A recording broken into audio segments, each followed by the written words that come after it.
കൊട്ടിയൂർ വൈശാഖ മഹോത്സവം അവസാനിക്കാൻ ഇനി 2 നാൾ മാത്രം ബാക്കി നിൽക്കെ കൊട്ടിയൂരിൽ വലിയ ഭക്തജനത്തിരക്കാണ് അനുഭവപ്പെടുന്നത്.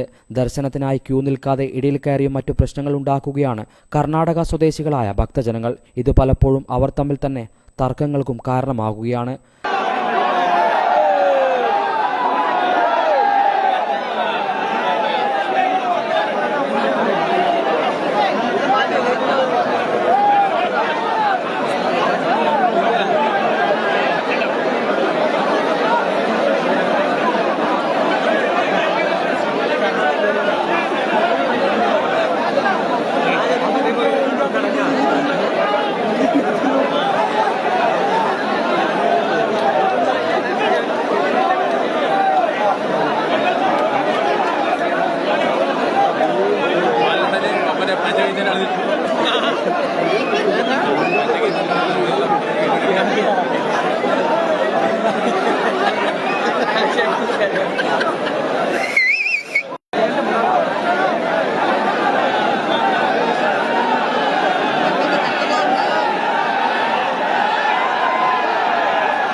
ദേവസ്വം വളണ്ടിയർമാർക്കും പോലീസിനും ഇത് വലിയ തലവേദനയാണ് സൃഷ്ടിക്കുന്നത്.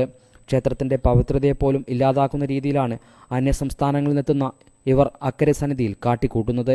തിരുവഞ്ചിറയിൽ നിന്ന് പോലും പലപ്പോഴും ഇവർ ദേവസ്വം വളണ്ടിയർമാരെയും പോലീസിനെയും വെല്ലുവിളിക്കുന്ന സ്ഥിതിയാണ്. അനാവശ്യ ബഹളമുണ്ടാക്കുന്നത് പലപ്പോഴും പൂജകൾ വരെ തടസ്സപ്പെടുന്ന അവസ്ഥയും ഉണ്ടാക്കുന്നുണ്ട്. ഹൈവിഷൻ ന്യൂസ്, കൊട്ടിയൂർ.